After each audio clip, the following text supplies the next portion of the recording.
নমস্কার বন্ধুরা, সকলকে স্বাগত আমার চ্যানেলে। আজকে তোমাদের ঘুরে দেখাবো উড়িষ্যার পুরীতে অবস্থিত ইউনেস্কো ওয়ার্ল্ড হেরিটেজ সাইট, যেটাকে বলা হয় কোণার্ক সূর্য মন্দির। কোণার্ক সূর্য মন্দির বা কোণার্ক সান টেম্পল 1300 শতাব্দীতে 1250 খ্রিস্টাব্দে পূর্ব গঙ্গার রাজা প্রথম নরসিংহ দেবের দ্বারা এটা নির্মিত হয়েছিল। সূর্য দেবতা, সূর্য এবং রথের আদলে এটি তৈরি করা হয়েছে। সম্পূর্ণ মন্দিরটি পাথর দিয়ে খোদাই করা এবং তার মধ্যে 24টি বিশাল চাকার জন্য এটা বিখ্যাত। এটি 1984 সালে একটি ইউনেস্কো ওয়ার্ল্ড হেরিটেজ সাইট হিসাবে স্বীকৃতি লাভ করে। তো তোমাদের বলি এটা ইতিহাস সম্পর্কে। মন্দিরটি কলিঙ্গ স্থাপত্য সালে নির্মিত হয়েছে এবং এটি কৃষ্ণ বর্ণের জন্য এটাকে ইউরোপীয় নাগরিকদের কাছে এটা ব্ল্যাক প্যাগোডা নামে এটা পরিচিত ছিল। পুরো মন্দিরটি সূর্যদেবের একটি বিশাল রথ হিসাবে কল্পনা করা হয়েছে, যার মধ্যে 60টি ঘোড়া দ্বারা রথটা টানা হচ্ছে এবং এর দুপাশে 12 জোড়া বা 24টি চাকা রয়েছে। এই চাকাগুলো এক একটি সূর্য ঘড়ি বা নিখুঁতভাবে সময় মাপা যায়। আগেকার দিনে সত্যিকার বলতে গেলে তখন কিন্তু কোনো কিছুই ছিল না, কিন্তু এইটা এমনভাবে সাহিত্য স্থাপত্য তৈরি হয়েছে, প্রত্যেকটি চাকার মধ্যে তুমি অনেক বড় একটা গণিত রয়েছে। তুমি চাইলে সেটার মধ্যে কোণার্ক মন্দিরের চাকাতে সময়সীমা বের করা যায়। তো মন্দিরের অসামান্য ভাস্কর্য ও নকশা দেখে মুগ্ধ হয়ে বিশ্বকবি রবীন্দ্রনাথ ঠাকুর বলেছিলেন, এখানে পাথরের ভাষা মানুষের ভাষাকে অতিক্রম করেছে। তো তোমাদের বলে রাখি এটা কোথায় অবস্থিত। পুরী থেকে এটা ডিস্টেন্স 35 কিলোমিটার এবং ভুবনেশ্বর শহর থেকে এর দূরত্ব 65 কিলোমিটার। তো যারা ইন্ডিয়ান রয়েছে তাদের জন্য এখানে প্রবেশ মূল্য 40 টাকা এবং যারা ফরেনার বা বিদেশি রয়েছে তাদের জন্য 600 টাকা লাগে।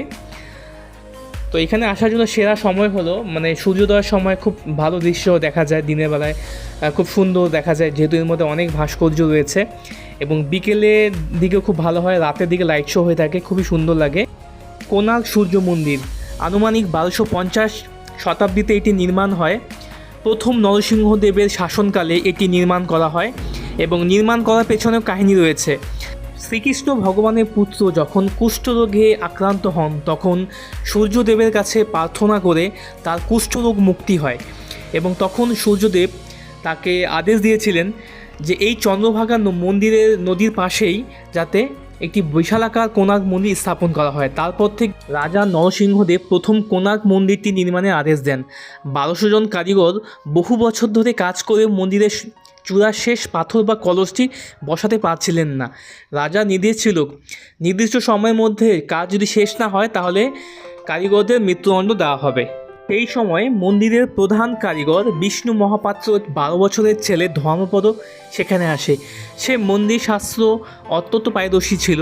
মন্দির পরীক্ষা করে কি সমস্যা হচ্ছে তার জন্য এটা এখনও বসাতে পারছে না, এক রাতের মধ্যেই সেই পাথরটি সফলভাবে বসিয়ে দেয়। কিন্তু এরপর ধর্মপদ বুঝতে পেরেছিল যে যদি সবাই জানতে পারে যে 12 বছরের ছেলে এই কাজটি করেছে বা সে করে ফেলেছে, তাহলে কি হবে, বাকি যত কর্মী ছিল সবারই কী হবে, তাকে মাথা নত করতে হবে বা তাকে সেই জায়গা থেকে যে যিনি রাজা রয়েছে তাকে শাস্তি দেবেন। তার জন্য কি হয়, সে বুঝতে পেরেছে, তার জন্য সে কী করে নিজের জানকে বাজি রেখে সে সেই মন্দিরের চূড়ো থেকে সমুদ্রে ঝাঁপ দিয়ে আত্মবলিদান করে, এবং সকলেই সাথে যাতে সকল কারিগর রাজার হাত থেকে মৃত্যুবরণ থেকে বাঁচতে পারে, যেটা একজন বাচ্চা মানুষ করে ফেললো আর সেটা তারা 12 বছরেও করতে পারছিল না। এই কারণে ধর্মপদকে অনেক ত্যাগ এবং সাহস এবং আত্মস্বর্গের প্রতীক হিসাবে স্মরণ করা হয়। ইতিহাসে গবেষণার মতে এটাকে অনেকে ভাবে লোকসাহিত্যিক বা জনশ্রুতি সংরক্ষিত একটি কোণার্ক সূর্য মন্দির একটা গুরুত্ব বলে মনে করা হয়।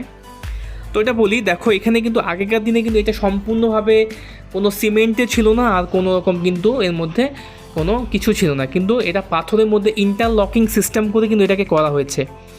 আর তোমরা যে দেখতে পাচ্ছ এটা হচ্ছে একটা সামনের দিকে একটি স্তম্ভ, যেটি এখন আছে হচ্ছে তোমার আমাদের জগন্নাথ মন্দির নিয়ে যাওয়া হয়েছে। আর এটা কিন্তু এখন বলতে গেলে মন্দিরটির মধ্যে আপনার 70% সম্পূর্ণ ভঙ্গ অবস্থায় রয়েছে এবং 30% জাস্ট রয়েছে, কেননা বিদেশি আক্রমণ, তারপরে দেশের মধ্যে বিভিন্ন সম্প্রদায়ের রাজারা এটাকে বিভক্ত করে দিয়েছে। এবং আর এই কম্পাসের কাহিনী হচ্ছে, যেটা উপর দিকে 52 টনের যে কম্পাসটি ছিল তার জন্য কি হয়, সেটাকে সরিয়ে ফেলা হয়, কেন যখন চন্দ্রভাগা নদী দিয়ে যখন সমুদ্র দিয়ে যাতায়াত করতো বড় বড় জাহাজে কম্পাস খারাপ হয়ে যেত, তখন নাবিকেরা পথভ্রষ্ট হয়ে যেত। আর তখনকার দিনে এইসব কারিগর দিয়ে কিন্তু তৈরি করা হয়েছে এই মন্দিরটি। সেই সময়কার দিনে মানে তখনকার দিনে ভাস্কর্য এবং তখনকার সাহিত্য অনেক ডেভেলপমেন্ট ছিল এখনকার দিনের তুলনায় বলতে গেলে।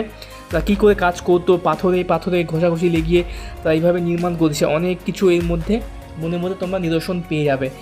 তো এই মন্দিরটির মধ্যে এটি হচ্ছে কোণার্ক মন্দিরের সামনে বিশাল বড় একটি মিউজিয়াম। এখানে সব কিছু মানে বর্ণিত করা রয়েছে, কি করে মন্দির কি তৈরি হলো, প্রথমে কি অবস্থায় ছিল, এখন কীরকম হয়েছে।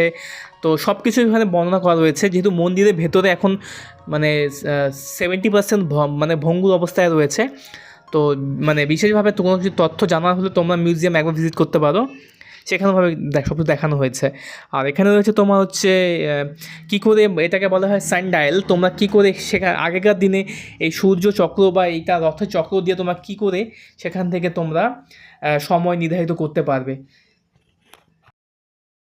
সো বন্ধুরা, আমার কোণার্ক মন্দির দর্শন এবং মিউজিয়াম দর্শন হয়ে গেছে। আমরা যতটা তথ্য জানা অনেকটা জেনেছি। যদি তোমাদের ভিডিওটা ভালো লাগে তো অবশ্যই লাইক, শেয়ার এবং সাবস্ক্রাইব করে দিও। কোণার্ক মন্দির থেকে এক্সিট করলাম, এক্সিট করে বেরিয়ে এরকম একটা মার্কেট আছে, তোমরা চাইলে এখান থেকে শপিং করতে পারো। কোণার্ক মন্দিরের এক্সিটেই অনেক কেনাকাটা জিনিস তোমার পেয়ে যাবে। এখানে দেখে নাও, শাখা ব্যাগ থেকে শুরু করে শঙ্খ, তারপরে নানা রকম খাবার আইটেমও তোমরা এখান থেকে পেয়ে যাবে। বুঝতে পারছো কত সামগ্রী রয়েছে এখানে, সবাই শপিং করছে।